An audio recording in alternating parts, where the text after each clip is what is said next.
Good afternoon, everybody. Nice sunny afternoon here in southeast London. So here we are in my man cave, and here is my layout. It's 7 foot by 4 foot, and it uses Hornby set track with the radius of 2 and 3 curves. DCC using the Hornby Elite controller. Points are manual at the moment, and they've all had the Hornby clips inserted into them to make them all live for DCC operation. Not that you'll be easy to see them, because although they are silver with a little bit of paint, it's somewhere in that area there is where the clip is, and as you can see, it's quite hard to actually see when you've got a bit of black paint on them. Now, maybe good old set track, but I'm pleased to say that I run a mixture of Hornby, Bachmann and Dapol locomotives and rolling stock on here, and touchwood, none of the problems my friend has got with his 66 going across these Pico points keeps on derailing. I've never had such issues. The only model that gave a little bit of issue as regards the going across the points was the Class 68 when it came out, and that's by Dapol, and it's because the Dapol back-to-back settings are actually too good. They're very accurate and don't really suit the play that's required for using Hornby. However, there's set gauges out there for the back-to-back settings, and this is the one I use.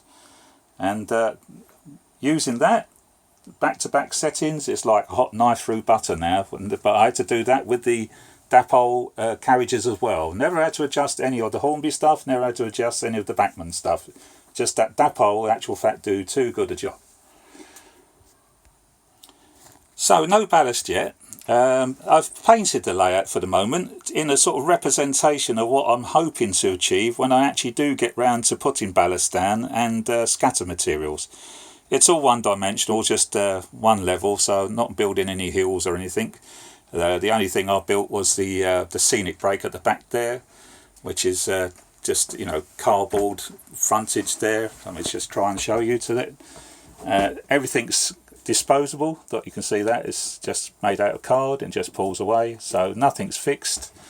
That's all scratch built. The buildings, one was the wheels kit at the back there, the DPD house. That the blue building is actually a Hornby, believe it or not. I've never seen it before. I suppose it was for actually European market. I just found it at a booth fair one day and I thought, oh, that looks nice, and I quite like it. And of course the mixture of the scenic craft by Bachmann, the buildings. The depot there is supposed to be sort of low relief, but it's too low relief, so I've added a back to it to make it a bit deeper, and it makes it more firmer in actual fact, because it did have a tendency to want to keep falling forward. I never trusted it until I made the adjustment. And there in the middle there as well, another wheels kit there on the right hand side, and then again good old scenic craft for the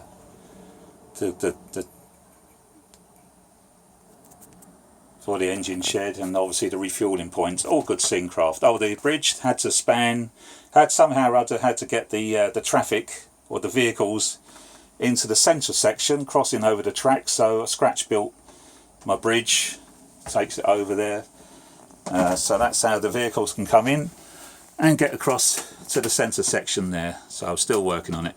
As I say, we'll ballast it one day, but at the moment I'm trying to get all the track furniture down, things like the dummy points, so therefore it needs the trunking to be laid all between it. So I want to get all this sort of work done before I put ballasting down. You can see I've got control boxes down.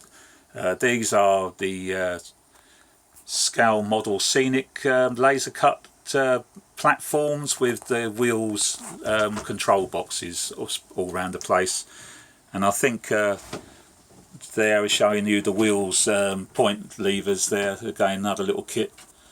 Mixture of Oxford vehicles. Now what I do like to do with my locomotives is I do like to put the extra detail. Now with a 37, I've got two of them. I've got the Europhoenix one and this one, the DRS one. I've put I've actually stuck the snowplow to the front buffer beam, so it doesn't move with the frames, the wheels. In my opinion, looks so much better. And at the back side, I have stuck the snowplow either side of the NEM pocket. But I do like to super detail all of my locomotives. They don't push-pull, they're only over pulling or whatever. So yeah, everything front of the 66 has had its detail added on, and the 70s, everything has had its front detail put on. Quite awkward to do was the little 08 shunters, all the cables that's on hanging from there. But again, take off the NEM coupling at the front, it's on the back. And the Class 60 there, the new one from Hornby, which is a nice one. Very pleased with it. Right, okay, let's have some trains running with some sounds then.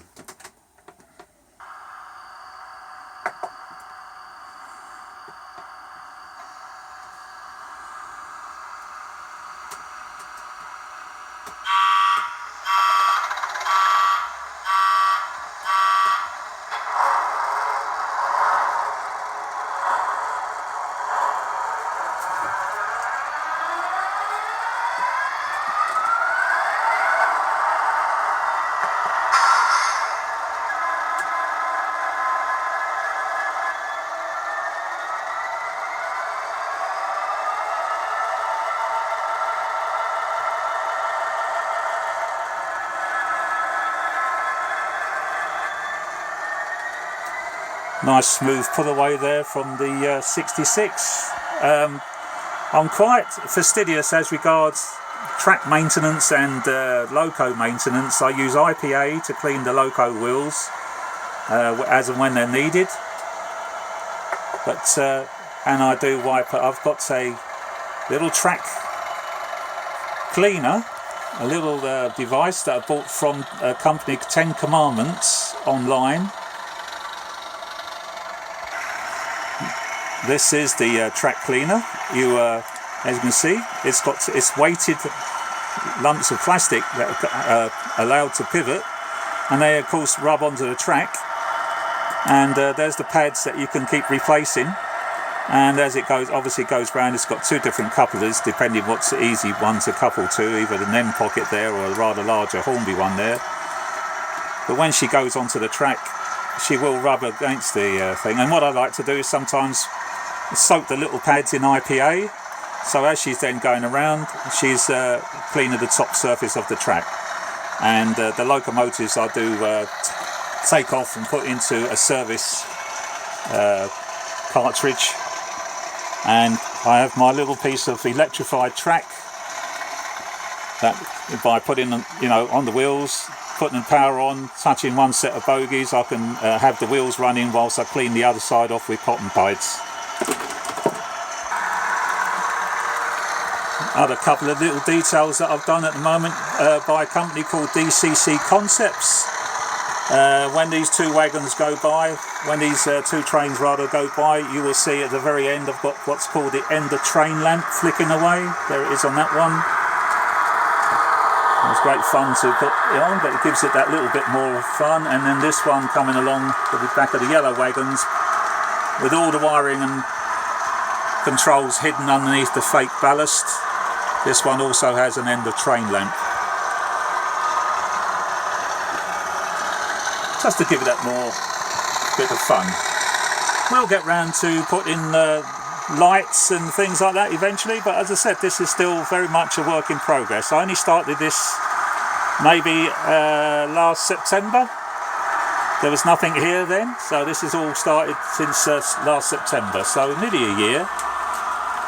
But the trouble is, you play trains, and instead of getting on with it, you play trains.